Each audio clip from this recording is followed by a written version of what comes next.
My son gave my bedroom to his mother-in-law and told me to stay somewhere else for a few days. My name is Walter Ossie. I'm 71 years old, and until 3 weeks ago, I thought I understood exactly where I stood in my own son's house. Let me back up. I moved in with my son Marcus 4 years ago, after my hip surgery made the stairs in my old place a losing fight. He didn't hesitate for a second when he offered.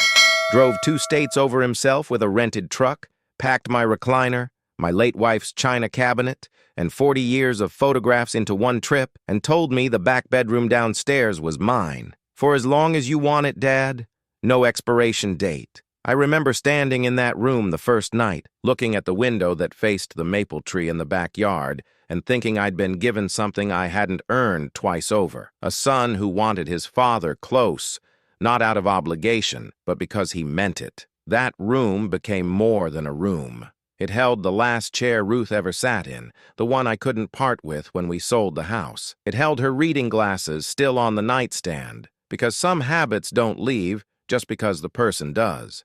8 years since I buried her, and some nights that room was the only place in the world where I still felt like a whole man instead of half of one. Marcus married Priya 6 years ago. Good woman, sharp as anything, runs a pharmacy 2 towns over. Her mother, Kamala, lives out in Phoenix, comes to visit maybe twice a year, always for a week or 2 at a time. I liked her fine. We didn't have much in common, but she was polite, brought me mango pickle from a shop she trusted, asked after my garden. Nothing between us but ordinary in-law distance, which suited us both. 3 weeks ago, Marcus came home from work and found me at the kitchen table doing the crossword, and he sat down across from me with the particular stillness he gets when he's about to say something he's rehearsed on the drive home. Dad, Kamala's flying in Thursday. She's staying 2 weeks this time, maybe longer. Priya's been asking her to come stay while she recovers from her knee replacement. We were thinking she'd take your room downstairs. It's got the walk-in shower, easiest for her right now. You take the guest room upstairs, or honestly, Dad, if it's easier, maybe you could stay with Uncle Frank for a few days while we get her settled in.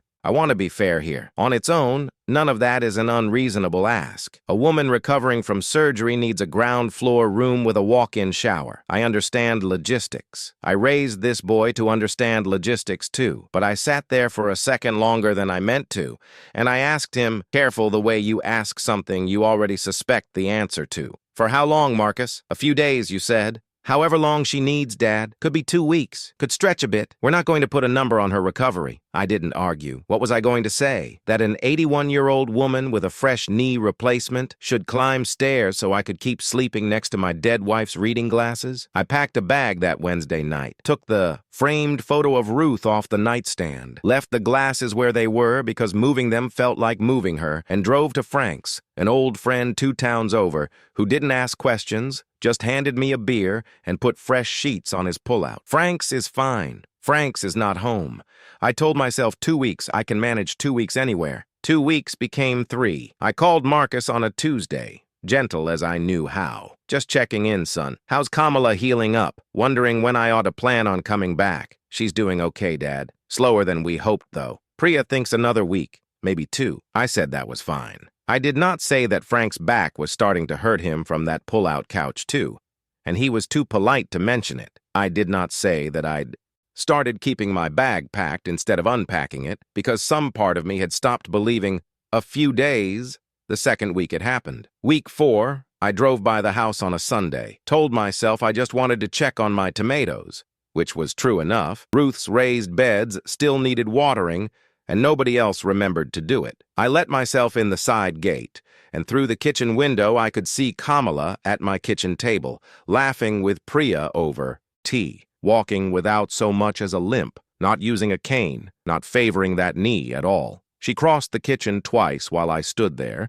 easy as anything, reaching up into the cabinet for mugs she now apparently knew the location of better than I did. That knee had healed. Whatever recovery window Priya had described to Marcus, it had closed. Kamala just liked the room, and nobody had told me that.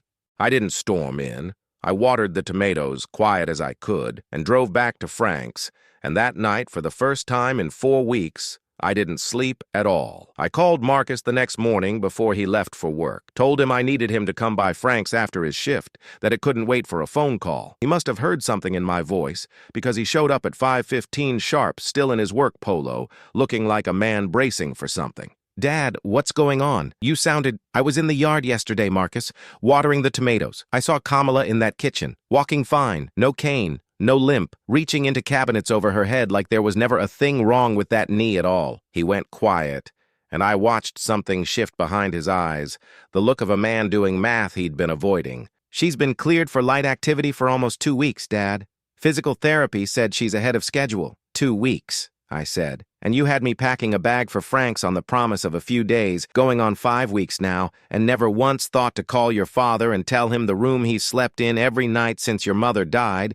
was cleared to be given back to him. It's not that simple, Dad. Priya likes having her mother close right now. They've gotten into a rhythm, and I didn't know how to—" "You didn't know how to tell me my room wasn't mine to come back to. That's what you're saying, isn't it, son? Just say it plain. I can take plain." He didn't say it plain. He looked at his hands instead, and that told me everything the words hadn't. I told him I needed a few days to think, and for the first time in this whole business, I meant that phrase the way it's supposed to be used. I sat with Frank on his porch that evening, and I thought about Ruth's reading glasses still sitting on that nightstand in a room I no longer had a claim to, and I thought about how a man can raise a son with every good value he owns and still watch that son learn to be comfortable with his father's quiet more than his father's needs. I called Priya directly the next day, not to accuse her, just to ask, plain as I'd asked Marcus. She was quiet for a long moment, and then she told me something Marcus hadn't, that she'd asked him twice in the last 2 weeks whether he'd talked to me about moving Kamala to the upstairs guest room so I could come home, and both times he'd told her he'd handle it soon. She hadn't known he never had. "I thought you knew, Walter," she said, and I believed her, because there wasn't a reason in the world for her not to be straight with me. "I'm sorry. That's not what I wanted for you." Kamala moved to the upstairs guest room 3 days later. No argument from her at all when Priya finally asked. She hadn't been the one avoiding the conversation. She'd simply never been told there was one to have. I moved back the following Saturday. Marcus helped me carry my bag in himself, quiet the whole time, the way he'd been quiet with me the year his mother died, and it had been the right kind of quiet then. This wasn't that. This was a man who knew he'd let comfort stand in for honesty for 5 weeks running